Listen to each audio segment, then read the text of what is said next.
I chose the alien princess everyone else refused to touch, and the laughter stopped when I ordered her chains removed. The victory hall still smelled like burned circuitry and antiseptic when I stepped beneath its black crystal arches, my boots clicking across a floor polished enough to reflect the dried plasma scars on my armor. Above me, blue-white lights hummed behind translucent stone. Somewhere beyond the walls, damaged defense batteries fired test pulses into the night, each discharge sending a faint vibration through the soles of my boots. Sergeant Ethan Cole, the Veyrathi herald announced. His amplified voice rolled across the chamber. For valor in the liberation of Veyrath, you may claim one prize recognized by the crown. I hated that word immediately. Prize. Along both sides of the hall waited things men had killed for since we first learned to sharpen rocks. Weapons, land deeds, cases of gemstones, navigation rights. Even a sleek Veyrathi interceptor with wings like folded knives. 3 soldiers ahead of me had already made their choices. One took a plasma lance. Another claimed enough iridium to retire before 35. Then I saw her.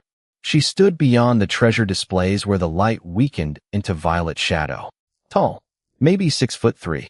Her skin looked almost black until she shifted, and then purple shimmered across it like oil beneath starlight.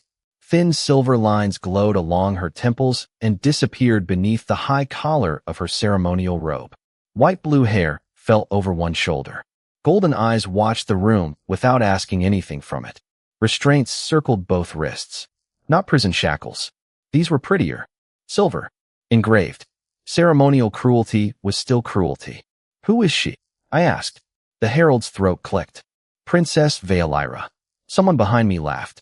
Another voice muttered, the Ash Princess. Vaelira's jaw tightened by perhaps half an inch. That was all.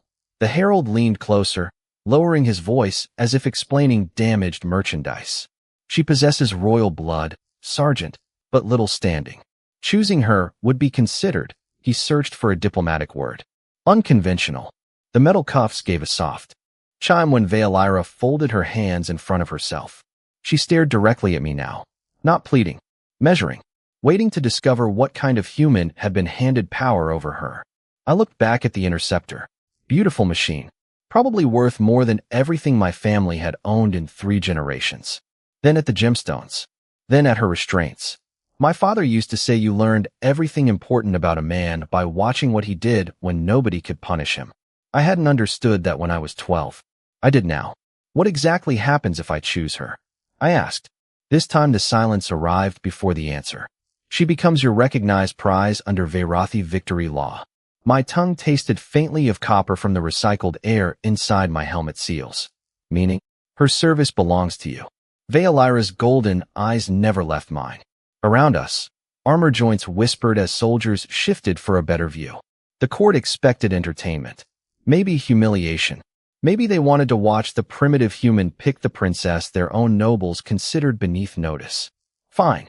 I stepped past the weapons, past the gemstones, past the deed to a valley under 2 moons.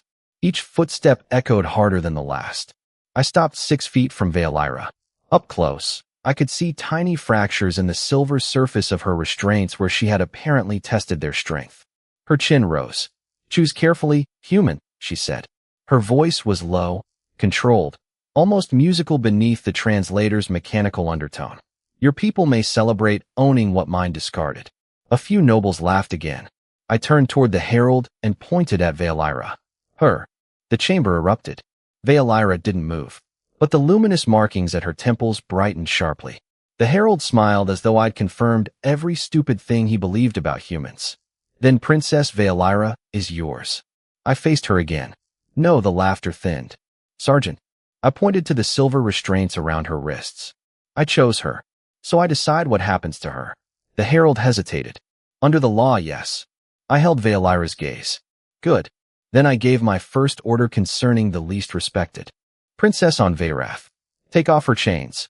The herald's hand froze inches from Vaelira's restraints, as if freedom were the one prize nobody had prepared to give her.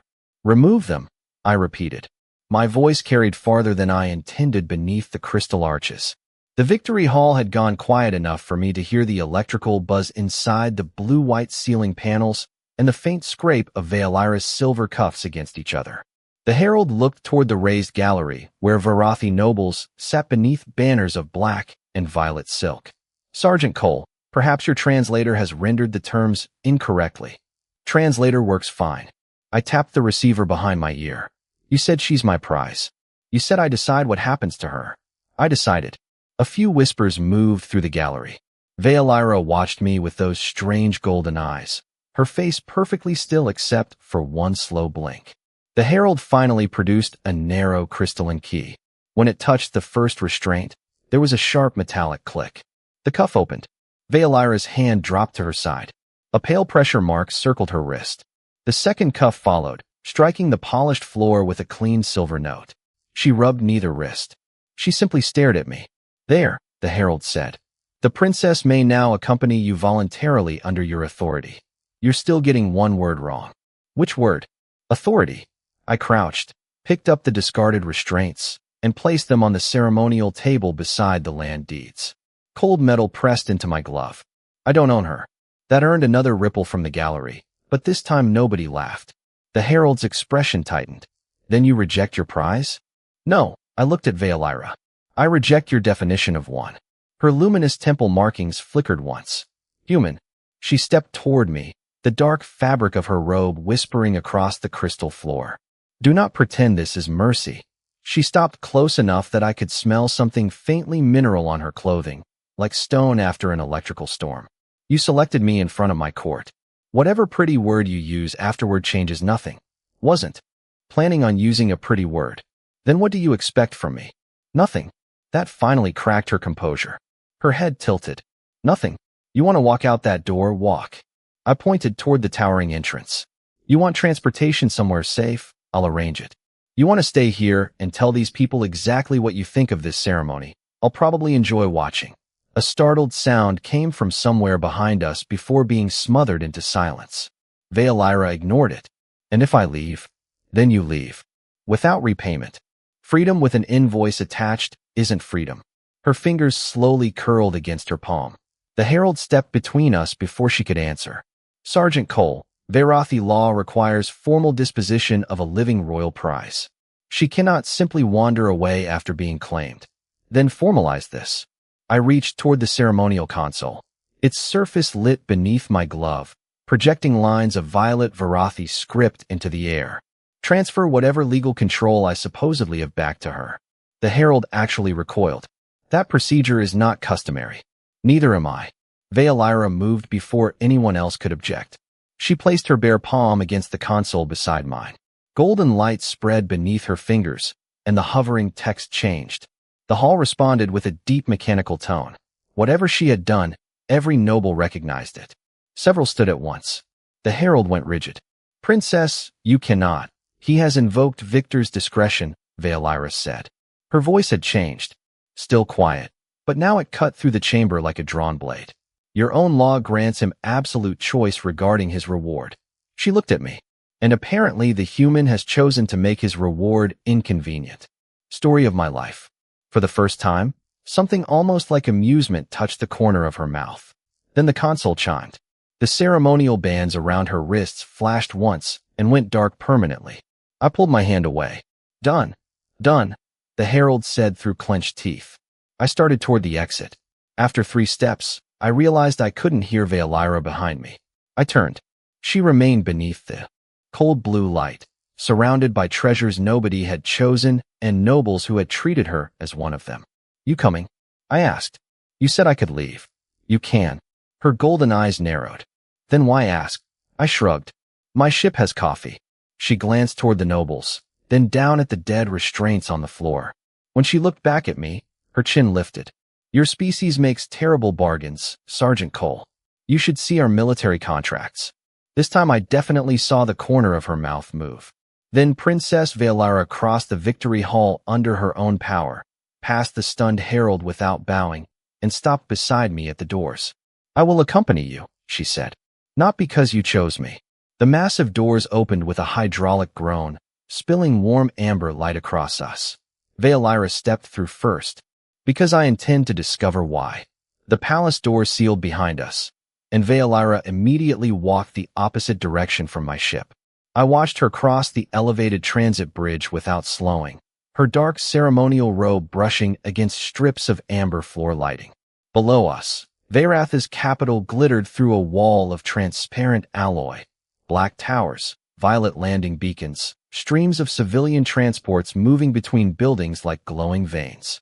The bridge was warmer than the Victory Hall, maybe 75 degrees, and smelled faintly of hot metal from the damaged ventilation system. Docking bay is this way, I said. I know. She kept walking. Good. For a second, I thought royal navigation was broken. Her white-blue hair shifted when she glanced over her shoulder. You wanted me free, Sergeant Cole. This is what freedom looks like. Fair point. I followed anyway, keeping 10 feet behind her. Not because she belonged to me. Because half the people we passed reacted as though something dangerous had escaped its cage. A pair of Veyrathi officers stopped talking when they recognized her. One touched 2 fingers to his chest for me. The human victor, then deliberately turned his back on Vaelira. She never broke stride. At the next security gate, however, the scanner flashed crimson. A synthetic voice spoke overhead. Royal access restricted. Ash designation recognized. Vaelira stopped. Ash designation? I asked.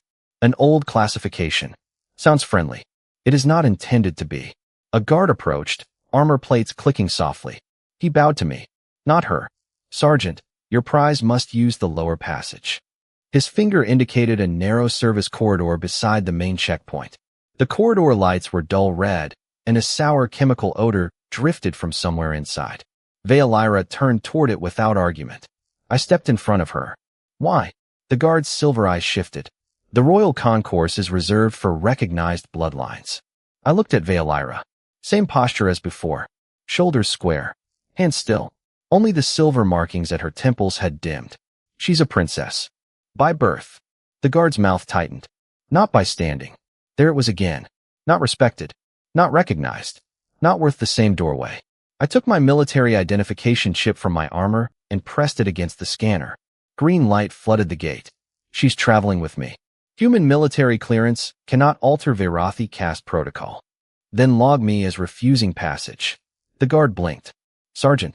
I leaned against the gate. I can wait. Vaelira looked at me. Cole. I've stood watch for 18 hours in freezing rain. This hallway has chairs. The first transport behind us chimed impatiently. Then another. Within seconds, diplomats and soldiers were stacking up across the bridge. The guard looked from me to the growing line. His jaw flexed. You would obstruct a royal transit route over this? No. Your gate is doing that. Vaelira released a quiet breath through her nose. The sound might have been annoyance. Might have been something else. Finally, the guard struck the override. Green light swept across Vaelira, and the barrier dissolved with a low electrical hum. She walked through beside me. Neither of us spoke until we reached the docking elevators. Inside, cold air flowed from ceiling vents, carrying the clean scent of ionized filtration. Vaelira stared at our reflections in the brushed metal doors. You made a spectacle over a corridor. You noticed. I could have used the lower passage. I noticed that too. The elevator descended. Why do they call you Ash? Her fingers tightened once against the fabric at her hip. Because Veyrathi royalty are judged by a hereditary luminous crest. She touched the silver lines at her temple. Mine never developed correctly. The elevator lights passed over her skin, making those thin markings glow like fractured moonlight. No crest means no ceremonial command, no dynastic marriage value, no meaningful succession rank. I am royal enough to embarrass my family, but not royal enough to matter. The doors opened onto the military docks. My ship waited beneath white maintenance lamps, its hull scarred from the campaign. Fuel pumps throbbed nearby, filling the air with vibration and the sharp smell of coolant. I walked toward the boarding ramp, then realized Vaelira had stopped. So now you understand, she said. When you pointed at me in that hall, they laughed because you had been offered the wealth of Veyrath and chose what Veyrath considered worthless. I turned back. They were wrong. Her eyes locked onto mine. You know almost nothing about me. I know you were the only prize in that room wearing chains. The boarding ramp hissed downward between us. Vaelira stared at it for several seconds, then stepped aboard. At the threshold she turned, golden eyes catching the white dock lights. Then I will stay long enough to test whether the human who chose the worthless princess actually believes she has worth. The boarding ramp had barely sealed when Vaelira drew a blade and pressed its glowing edge beneath my jaw. The ship's entry compartment was narrow, all gray composite walls and recessed amber strips, with the steady vibration of the auxiliary reactor humming through my boots. Warm air spilled from the vents, carrying the sharp scent of coolant and gun oil. I kept both hands where she could see them. Coffee usually comes before attempted murder. Do not joke. Her voice was almost a whisper. The ceremonial robe had hidden the weapon well. A thin Veyrathi honor blade, maybe 8 inches long, its translucent edge glowing violet against my skin. Her golden eyes stayed fixed on mine. You humiliated me. Pretty sure your court handled that before I arrived. The blade moved closer. They understand cruelty. I understand cruelty. What I do not understand is you. I could hear her breathing now, controlled but shallow. The silver markings at her temples pulsed softly beneath the amber light. You selected me before everyone, then removed my restraints, then challenged caste law for me. What? Because you were wearing chains. That answer is insufficient. It's the one I've got. Her free hand struck my chest armor with a hard metallic knock. Humans conquered 3 defense platforms in 48 hours. You negotiate mining rights, military corridors, territorial guarantees. Your commanders measure everything by advantage. I'm a sergeant, not a commander. Then tell me your advantage. I looked down at the blade. Currently, not getting my throat cut would be nice. For half a second, the violet edge trembled. I moved, not for my sidearm. I caught her knife wrist, turned sideways, and redirected the blade into the bulkhead. She reacted instantly, sweeping my ankle. My shoulder hit the wall hard enough to rattle a storage latch. She twisted, trying to recover the weapon. Fast. Much faster than the nobles in that hall had given her credit for. I released her wrist instead of forcing it. The sudden lack of resistance threw her balance forward. I stepped back. Vaelira recovered in one fluid motion, blade raised again.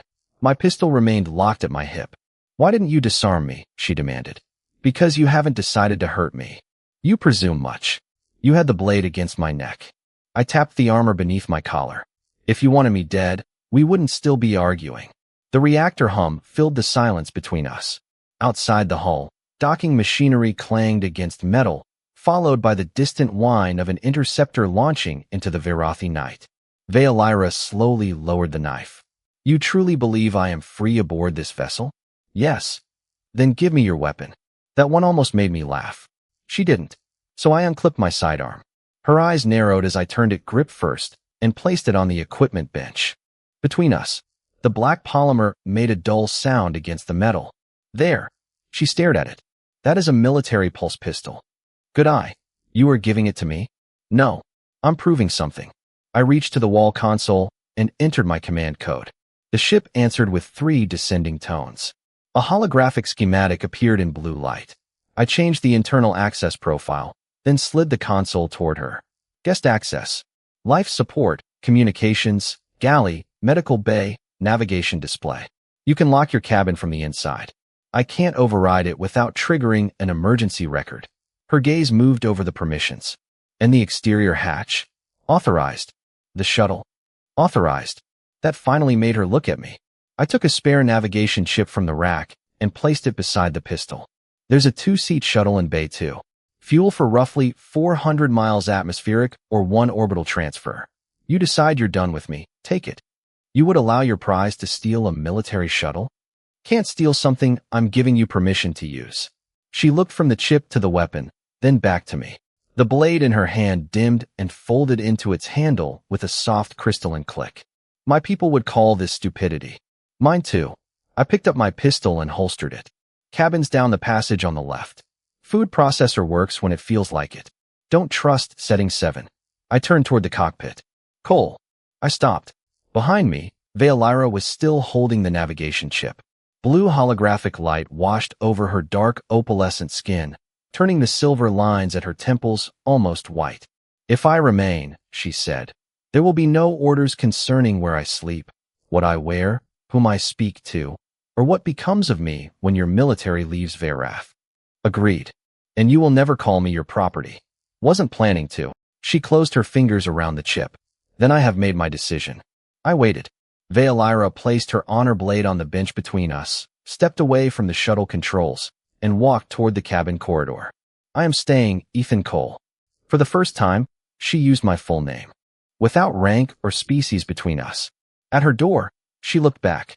But understand this clearly. You chose me in that hall. The door slid open behind her with a warm hiss. From this moment forward, I decide whether you were worthy of that choice. I woke 3 hours later to the sound of my own shuttle powering up without me. The cabin lights were still dim, strips of red emergency glow cutting across the metal floor, while the ship's ventilation breathed cool air over my face. Beneath it came another sound, the rising electric whine of Bay 2's launch capacitors. I rolled out of the bunk, pulled on my boots, and reached the corridor as the computer announced, "Shuttle departure authorized." I stopped. The hatch to Vaelira's cabin stood open, empty. Her ceremonial blade was gone from the equipment bench. So was the navigation chip I had given her. I didn't run after her. That was the point. Through the observation port, the shuttle rested beneath hard white bay lights, its engines painting blue reflections across the deck. Vaelira stood beside the open cockpit instead of inside it. One hand rested on the controls. She had everything necessary to leave. "Problem?" I asked through the intercom. Her golden eyes lifted toward the camera. "I expected you to stop me. You have authorization." "I know." "Then either launch or shut down my engines. Fuel isn't free." Her silver temple markings brightened. The shuttle canopy closed. For one long second, I thought she was gone. Then the engines wound down. The blue light faded, leaving only the dull orange deck lamps. 5 minutes later, she entered the galley carrying the navigation chip between 2 fingers. The air smelled of scorched coffee because the processor had once again interpreted medium as industrial accident. Vaelira placed the chip beside my cup. "You did not disable it. Told you I wouldn't." There was enough fuel to reach the Southern Royal Territory. About 400 miles, assuming you didn't fly like you handle knives. She ignored that. "Your communications access was real too." "Yep." I contacted a Veyrathi civilian relay. I took a drink and immediately regretted it. Bitter enough to remove paint. And no interception. No hidden command channel. No tracking restriction. "You sound disappointed." "I am confused." She sat opposite me. Without the victory hall around her, she looked less like a ceremonial object and more like someone who had spent years learning how never to occupy too much space. Among my people, permission given by someone with power is rarely the same as freedom. That sounds exhausting. It is efficient. Those aren't the same thing. The ship shuddered softly as a cargo loader attached to the outer hull.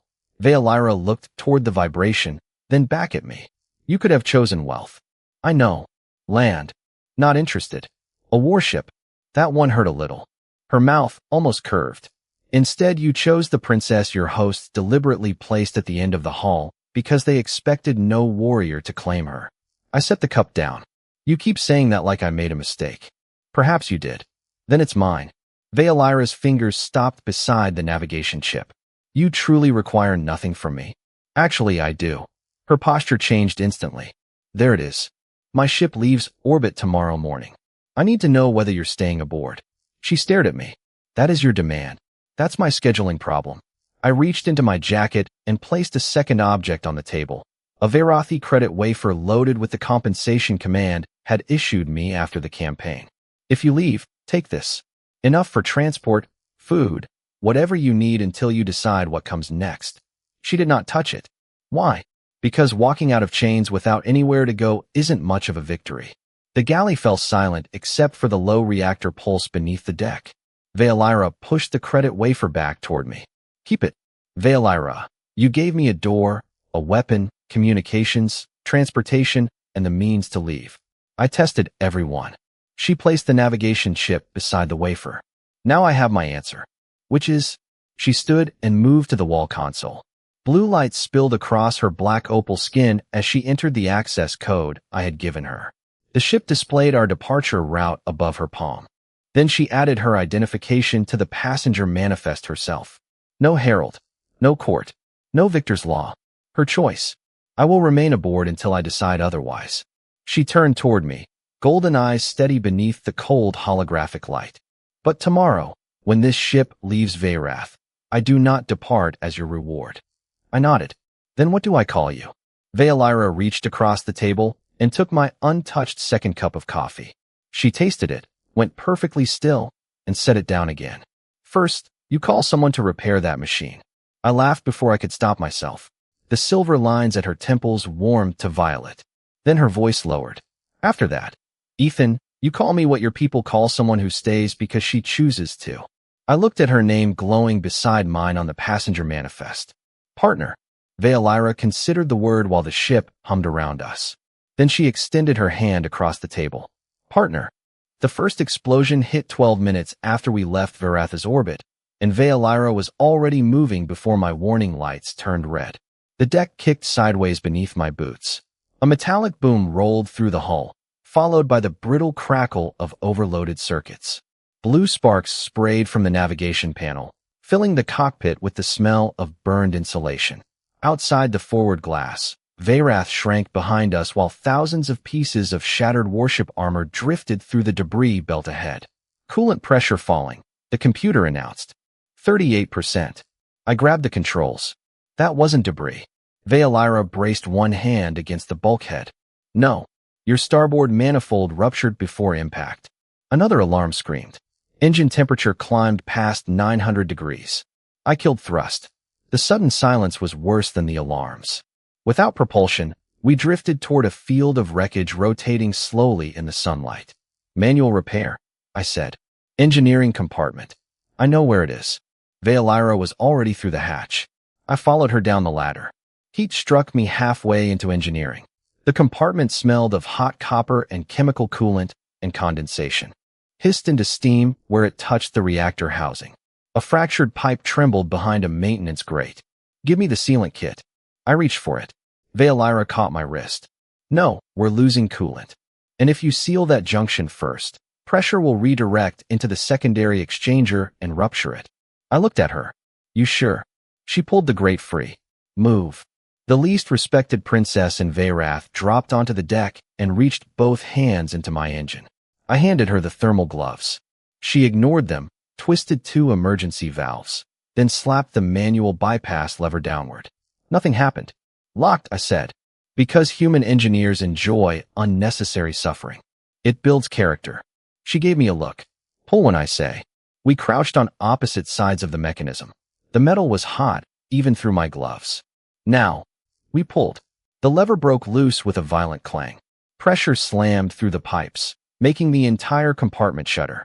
White vapor burst across us. Vaelira disappeared inside it. Vaelira, still here. Her hand emerged through the fog, holding the sealant injector. Try to sound less disappointed. I laughed once and crawled toward her.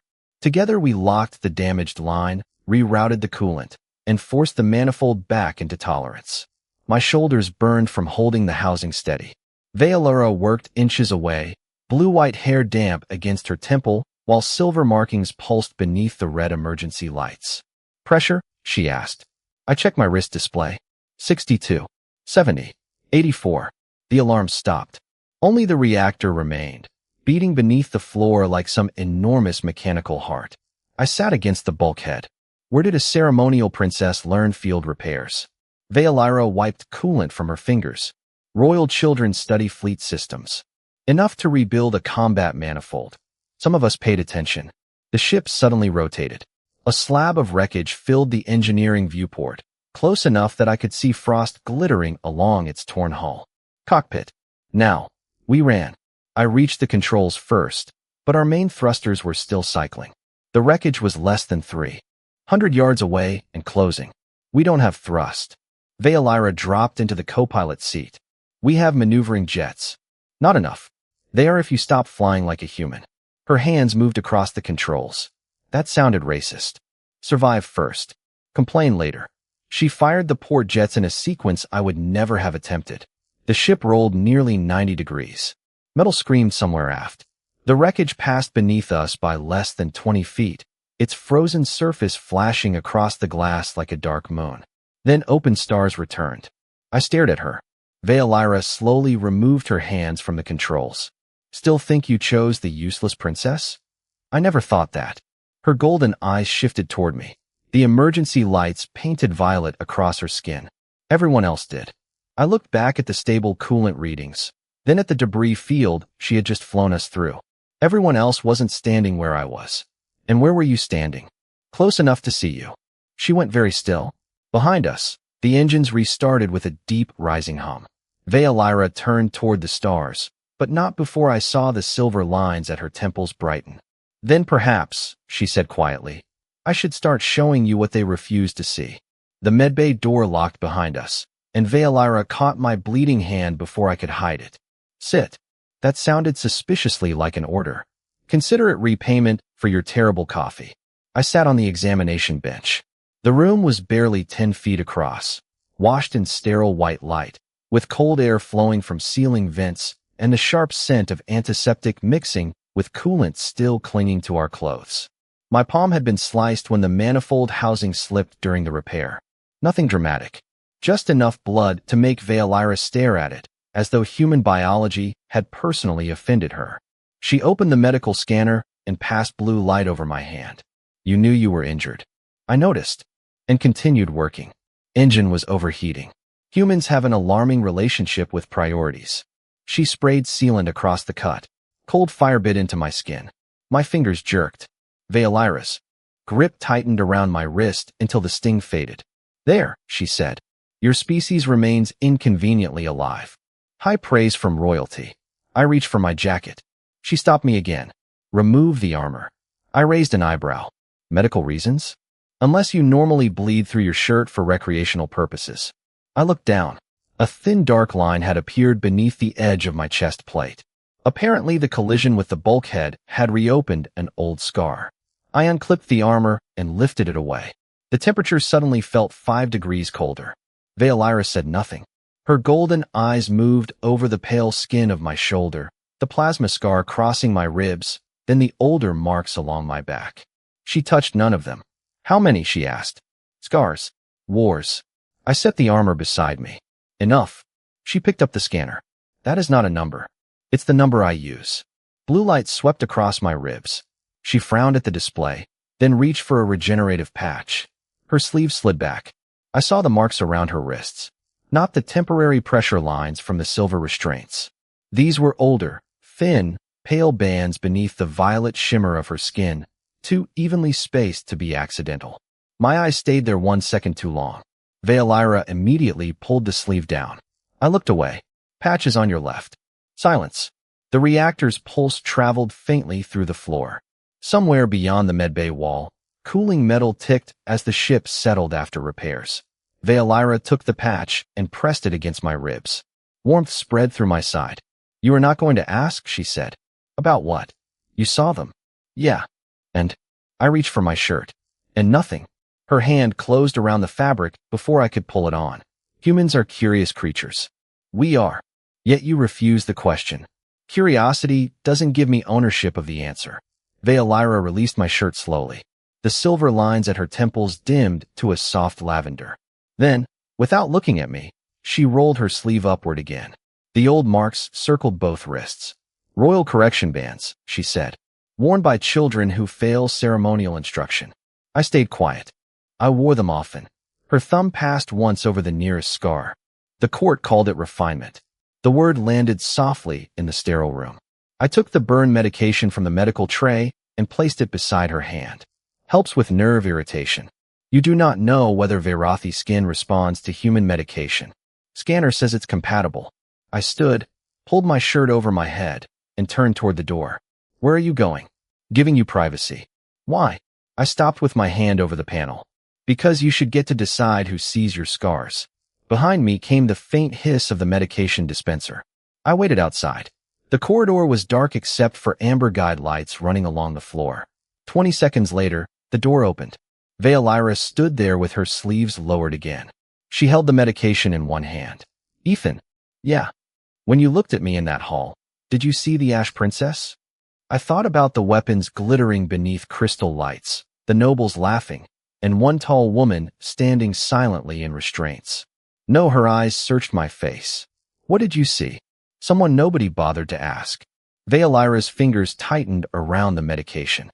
Then she stepped aside and left the medbay door open between us. Then ask me now. I looked at her. Ask what? Her golden eyes did not move. Anything. I asked Vaelira what her people thought was wrong with her, and she answered by shutting down half my ship. The corridor lights vanished first. Then the ventilation slowed, leaving only the low mechanical pulse of the reactor beneath our boots and thin blue emergency strips along the floor. Vaelira. I reached for the wall console. She caught my wrist.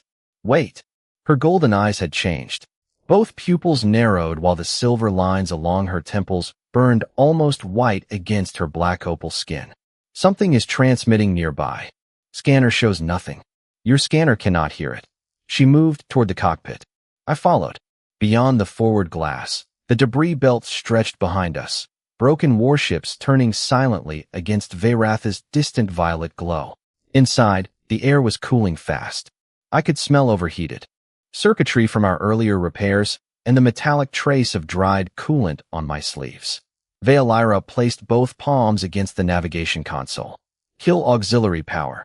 We need auxiliary power. Ethan. No title. No sarcasm. I shut it down. Darkness swallowed the cockpit. For 3 seconds, nothing happened. Then Vaelira inhaled sharply. There.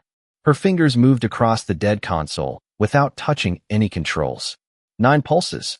Repeating every 4 seconds. From where? Everywhere. I stared at the black instruments. That's inconveniently vague. It is the old Veyrathi quantum lattice. Her voice dropped. The Crown Network.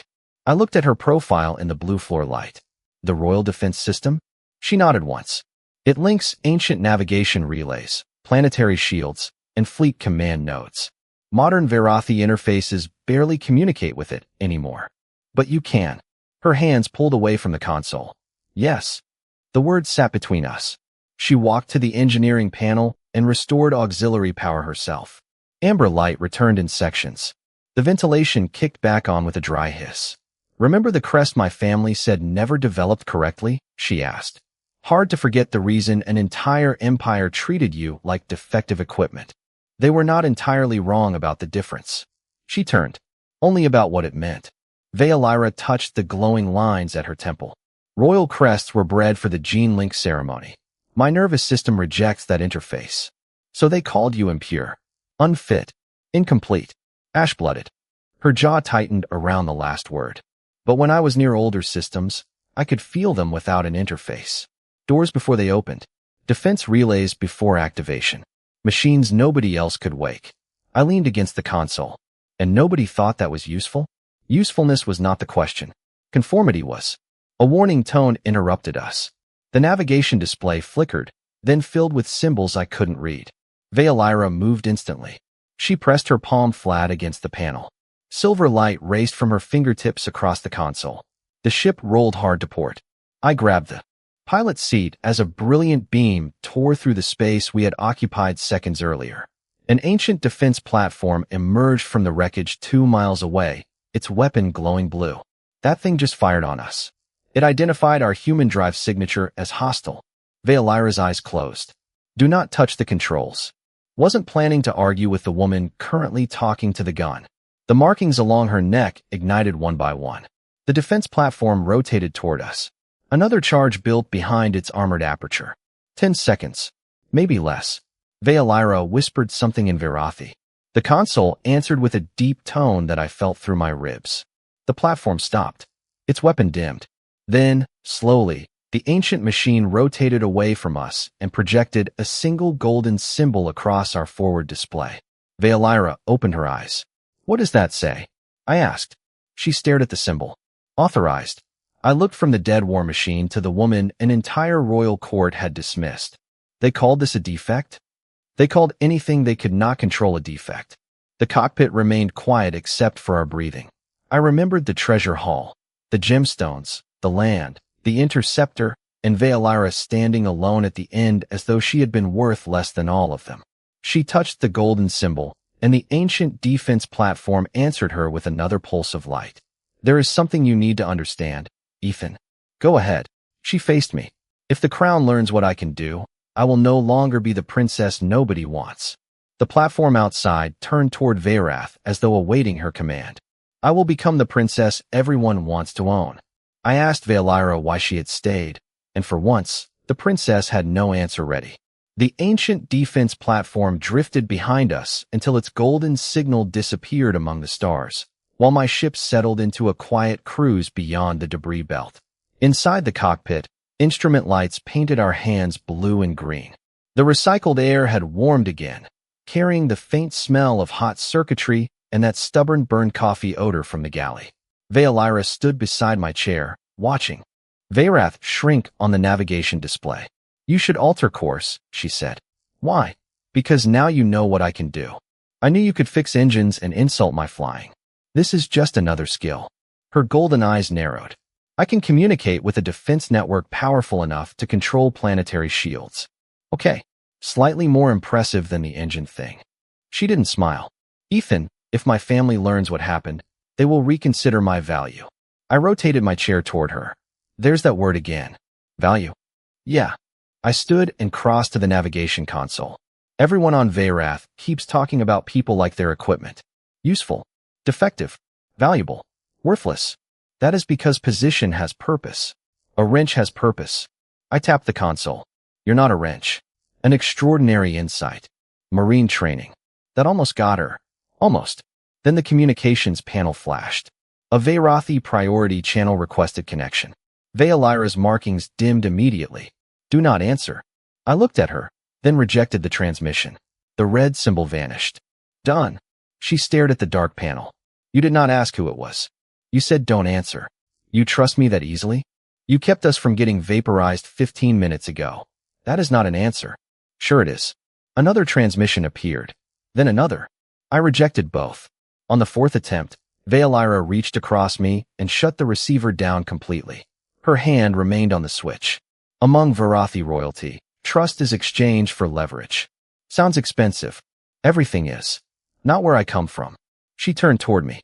"Then explain it." I leaned against the console. "Explain what?" "You could have selected anything in that hall.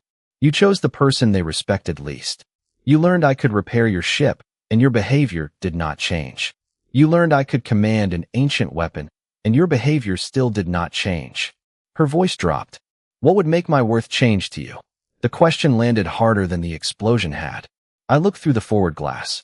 Stars stretched across black space, cold and sharp. Nothing you can do changes. Whether you deserve basic dignity. That makes no sense. It doesn't have to. Everything has a condition. Not everything. She stepped closer. "Then why did you choose me?" I remembered her beneath those crystal arches, surrounded by gemstones and weapons while an entire court pretended the restraints on her wrists were normal. Because everybody else was looking at what they could get. I met her eyes. "You were the only one standing there who needed someone to give something up." Vaelira went perfectly still. Even the silver light along her temples stopped pulsing. "You sacrificed a reward for a stranger." I picked a different reward. Her expression sharpened. "You just said, I know what I said." I reached past her and restored the communications system, but changed its authorization so incoming Veyrathi channels required her approval, not mine. The console confirmed the transfer with a soft tone. "There. Your people call you worthless because you don't fit the shape they built for you.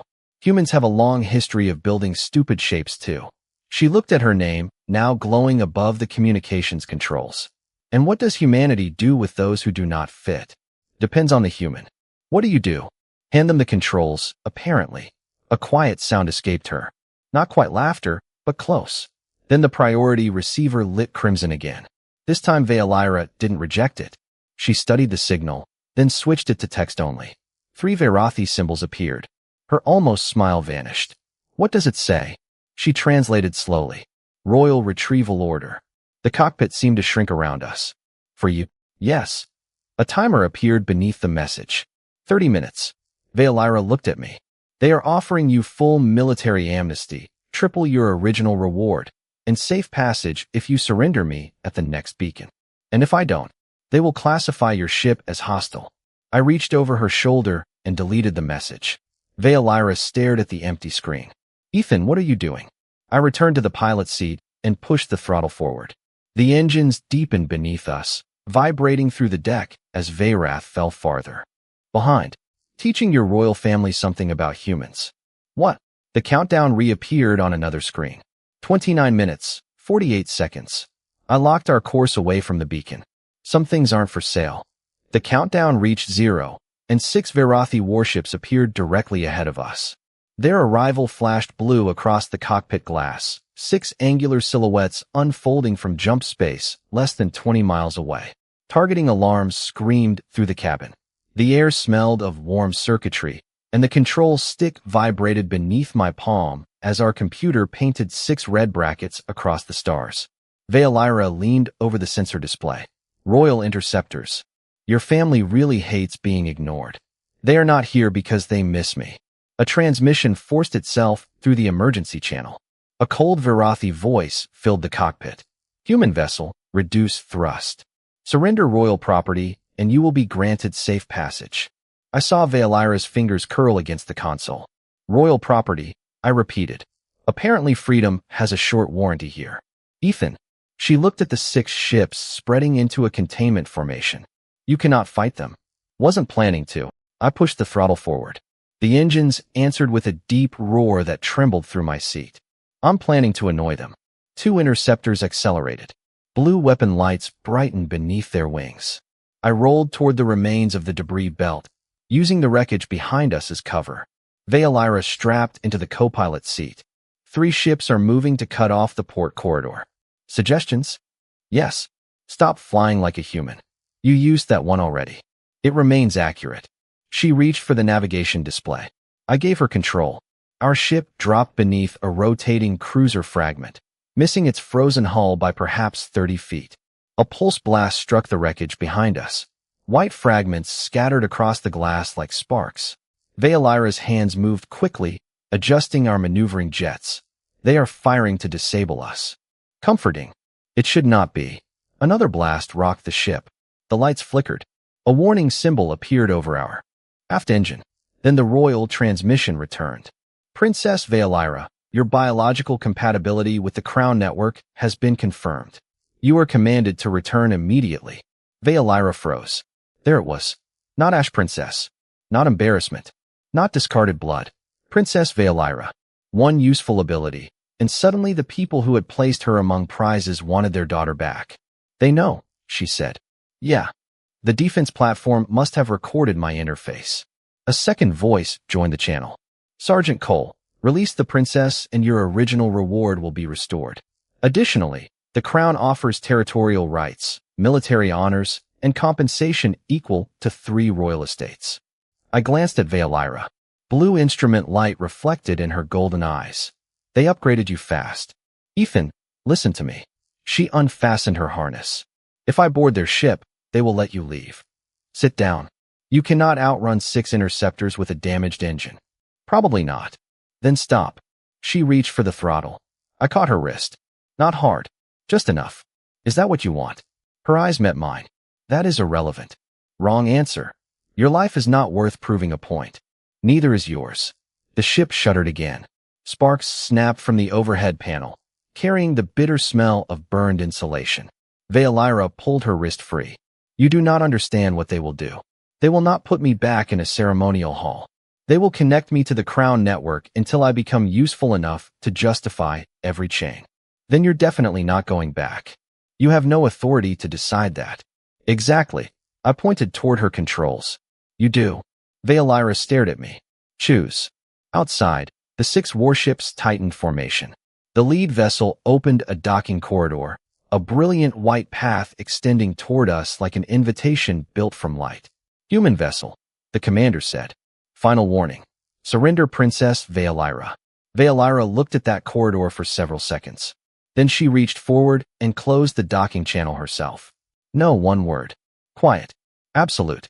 I smiled and returned both hands to the controls. Good. Now we have a navigation problem instead of a moral one. Her temple markings flared violet. There is another route. She brought up the debris map and marked a narrow corridor through the shattered fleet. It is barely wide enough. That sounds promising. Ethan, if we enter, they will follow. Can they fly it? Vaelira looked at me, and this time her smile had teeth. Not like I can. I transferred helm authority to her. Then show them what their worthless princess can do. Vaelira seized the controls. Our ship rolled hard and plunged into the wreckage. Behind us, the royal fleet followed. And for the first time since I had chosen her, the most powerful ships on Veyrath were chasing the woman they had once considered beneath choosing. The royal fleet stopped chasing us when I turned my ship around and flew straight at them. Vaelira snapped toward me as 6 warships filled the forward glass, their blue weapons cutting cold lines across the darkness. Warning tones hammered through the cockpit. The damaged engine vibrated beneath my boots, and the air carried the bitter smell of overheated insulation. "Ethan, what are you doing?" "Opening your escape route." I keyed Bay 2. Behind us, the shuttle began its launch sequence. "No," Vaelira seized my arm. "You are not doing this. They want you, not me." I draw them forward. "You take the shuttle through the wreckage and jump from the far beacon." "That is not a plan. That is suicide wearing a uniform." "Little dramatic. There are 6 of them. Then I'll be extremely annoying." A transmission broke across every channel. "Sergeant Cole, reduce power immediately. Surrender Princess Vaelira. Your reward and military standing will be restored." A holographic document appeared over the console. The ceremonial claim from the Victory Hall, my name glowing above Vaelira's designation. The same law that had once given me the right to choose her was now being used to demand that I return her. I stared at it for half a second. Then I opened the public fleet channel. "All Veyrathi vessels, record this." Vaelira went still beside me. I pulled the claim certificate onto my wrist display. "Your court called her my prize." "Your law said." "That made her mine." The fleet commander answered immediately. "Correct. Therefore you are obligated to return royal property." "You missed the important part." I removed my identification chip and pressed it against the authorization field. The certificate flashed white. "If she's supposedly mine, then I decide what happens to the claim." "Ethan," Vaelira whispered.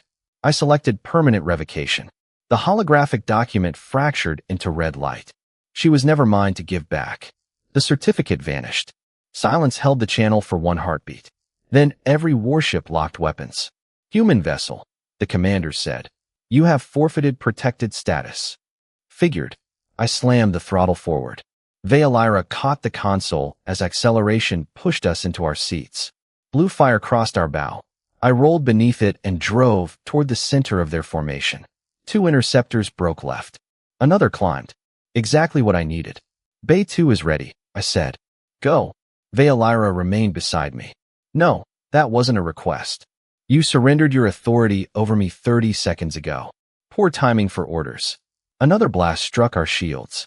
The cockpit lights dropped to red. "Vaelira, you chose me when no one else would." Her golden eyes reflected the warning lights. "Do not ask me to repay that by watching you die. I'm asking you to live." The words silenced both of us. I triggered the maneuvering jets and slipped between 2 royal ships. Behind them, the debris corridor opened, a narrow black passage toward the beacon. "There's your route." She looked at it, then at me. "Come with me. If I do, they follow. Then we find another way." "We're out of ways." A proximity alarm screamed. 3 interceptors were turning back toward us. Maybe 90 seconds. I grabbed the navigation chip from the console and pressed it into her hand. The same one I had given her when freedom had been nothing more than a shuttle door she could choose to open. "You wanted to know whether I meant it." Her fingers closed around the chip. "Ethan, I meant it." I opened the cockpit hatch. Cold corridor air rushed inside. "Go." She stood slowly. For the first time since I had met her. The silver markings along her temples flickered without rhythm. At the hatch, she turned. "If I leave, they will take you." "Probably." "And you accept that?" "No," I smiled. "I just accept it before I accept them taking you." She stared at me for 1 long second, then disappeared down the corridor. 30 seconds later, the shuttle indicator turned green. I pulled the ship around and fired everything I had away from the debris passage. The royal fleet followed me. Good. Behind my ship, a tiny shuttle dropped silently from Bay 2 and vanished between the wrecks. I watched its signal move toward the beacon until interference swallowed it. Then a blue pulse struck my aft systems. The engines died. Darkness rolled through the cockpit, followed by the cold red glow of emergency power. 6 royal ships surrounded me. Docking clamps hit my hull with heavy metallic blows. I removed my sidearm, looked at it, then set it on the console. No point turning a choice into a body count. The outer hatch opened somewhere behind me. Armored footsteps entered my ship. I kept watching the empty place on the scanner where Vaelira's shuttle had disappeared.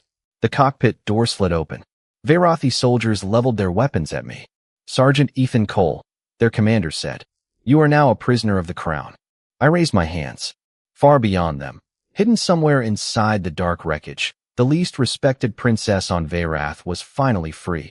And this time, no human law, royal custom, or soldier's claim remained between her and whatever she chose to do next. They marched me back into the same victory hall where I had chosen Vaelira. Except this time, I was the one wearing restraints.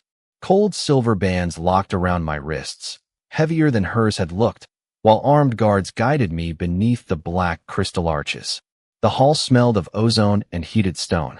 Violet light spilled across the polished floor, and every footstep echoed toward the raised royal dais. I looked automatically toward the place where Vaelira had stood. Empty. Good. Sergeant Ethan Cole, the royal commander said, "You violated Veyrathi authority, destroyed a lawful claim, and assisted a royal asset in escaping crown custody. You forgot the bad coffee." Nobody laughed. Tough room. A holographic map opened above the dais. Veyrath appeared in blue light, surrounded by hundreds of defense nodes. "Where is Princess Vaelira?" "Free." The commander stepped closer. "Her compatibility with the Crown Network makes her essential to planetary security. Interesting how useful she became after you stopped calling her worthless." His jaw tightened. "You misunderstand royal necessity. I understand it perfectly. You didn't want her when she was a person. You want her now because she's a key." The guards shifted beside me. Then every light in the hall went out. Darkness swallowed the chamber. A deep vibration rolled through the floor, strong enough to rattle the restraints around my wrists. Somewhere outside, engines thundered across the capital. The emergency lights flashed red. "Report," the commander shouted. No answer came. Instead, a single silver line appeared across the floor. Then another. They spread beneath my boots like veins of moonlight, climbing the walls, crossing the crystal arches, awakening circuitry that looked older than the palace built around it. The commander stared upward. "Crown Network activation." A voice came through every speaker in the hall. "Correct. Vaelira." My head lifted. The main doors opened. She walked through alone. No ceremonial robe this time. She wore the dark flight clothing from my shuttle, the navigation chip still clipped at her belt. Her black opal skin caught the silver light, and the markings from her temples down her neck burned brighter than I had ever seen them. Guards raised their weapons. Vaelira kept walking. "Lower them," the commander ordered. Nothing happened. He turned. I said, "Lower your weapons." "They cannot," Vaelira said. Every rifle in the hall powered down simultaneously. Outside the transparent upper windows, dozens of royal warships hung above the city. One by one, their weapon lights vanished. Then the planetary batteries went dark. No explosions. No casualties. Just power removed from the hands that had expected obedience. Vaelira stopped 20 feet from the dais. "Princess, disengage the network." "Immediately." "No, you are subject to royal command." "Then command it yourself." "Silence." Vaelira raised one hand. The ancient golden symbol I had seen aboard my ship appeared above her palm. It expanded until it filled the chamber. Veyrathi script formed beneath it. The commander's face changed. "That designation is impossible." "Translate," I said. Nobody answered. Vaelira looked at me. "Primary crown authority." The words settled across the hall like gravity. The system had not merely accepted her. It ranked her above them. The biological difference they had called impurity was the very trait their oldest defense network recognized. Vaelira climbed the steps toward the royal dais. Nobody stopped her. "For years," she said, "you measured me against a standard your ancestors abandoned centuries ago. You called me defective because your modern gene link rejected me." Golden light moved beneath her feet. "The Crown Network does not." The commander lowered his head first. Then another noble. Then 20. Around the hall, bodies bent toward the woman who had once been displayed at its far end as the least desirable reward. Vaelira did not look at them. She looked at me. My first command is simple. The silver restraints around my wrists clicked open. They struck the floor with the same clear metallic note hers had made days earlier. "Release the human." I rubbed my wrists. "You came back. You gave me a shuttle so I could choose." She descended from the dais until only a few feet separated us. "So I chose." "You could have kept going." "Yes." "You would have been safe." Perhaps. Her golden eyes held mine. But free is not the same as gone. Behind her, the ancient symbol changed. A second line of Veyrathi text appeared, and this time the reaction moved through the entire chamber at once. Nobles dropped to both knees. Even the commander bowed his head to the floor. I looked at Vaelira.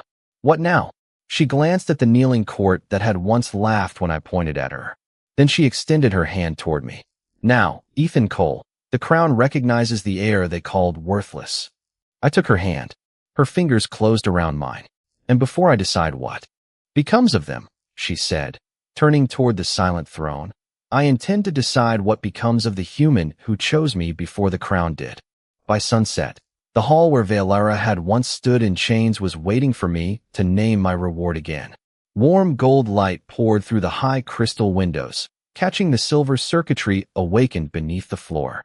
The air smelled of polished stone and cooling electronics. Vaelira stood before the throne, not on it. That mattered. Around us, the same nobles who had laughed at my choice now waited in absolute silence. The Crown Network had confirmed her authority across Veyrath. Every defense platform, planetary shield, and royal command node recognized the woman they had called defective. The ceremonial herald approached me carrying a black crystal tablet. His hands were less steady than I remembered. Sergeant Ethan Cole, by command of the recognized heir, Veyrath offers restitution for your service. The tablet illuminated. Estates, credits, military rank, enough land to put my name on maps. A private ship waited in orbit. That's a lot of stuff, I said. You earned it, Vaelira replied. Did I? You surrendered your original reward, your legal protection, and nearly your freedom for mine. I looked at the tablet. Then I pushed it gently back toward the herald. No. A murmur moved through the chamber. Vaelira's golden eyes narrowed. You refuse. I already have enough military paperwork. Ethan. Vaelira. For a moment, we were back aboard my damaged ship, arguing over bad coffee instead of standing before an empire. The corner of her mouth moved. She turned toward the assembled court. Then there is one final matter. Two attendants carried forward a narrow ceremonial stand. On it rested the silver restraints from the victory ceremony. Vaelira lifted them herself. Metal whispered against metal. The room went still. These were placed on me because tradition said a defeated royal could become the reward of a victorious warrior. Her voice carried beneath the arches. That tradition ends today. She opened her hand. The restraints dropped onto the stone. Then she brought her boot down on the central control. Crystal. It cracked with a sharp snap. Every ceremonial claim recorded by the old system vanished from the holographic display above us. No more living prizes. No more royal ownership disguised as honor. Vaelira looked at me. You were given the right to choose once. Worst tradition I've ever heard of. A few faces tightened. Vaelira laughed anyway, quiet and real. Then she descended the steps. The silver markings along her temples glowed softly in the evening light. She stopped an arm's length away. Then perhaps we should improve it. I'm listening. You chose me when choosing me brought you ridicule instead of status. You released me when ownership would have been legal. You gave me a way to leave, then risked yourself when others tried to take that choice away. She extended her hand. Nothing ceremonial about it. No restraints. No contract. Just an open palm. This time, human, I choose. The hall became so quiet I could hear the faint hum of the Crown Network beneath the floor. I looked at her hand. Choose what? You. Her golden eyes held mine. Not as property. Not as payment. Not as a soldier assigned to my court. She stepped closer. Stay beside me, Ethan Cole. As my partner. For as long as we both continue choosing it. I took her hand. Her skin was warmer than mine. You realize I come with terrible coffee. I have survived worse. Your court hates me. They will adapt. I snore. Her double pupils narrowed. Now you are testing my courage. I laughed. This time the court heard her laugh with me. Then the palace windows darkened as something enormous passed across the setting sun. I turned toward the glass. Hundreds of Veyrathi ships filled the sky above the capital. Not weapons raised. Not engines charging. One after another, they lowered their bows toward the palace in recognition of Vaelira. She watched them for only a moment. Then she looked back at me. That was the part one remembered. Not the fleet.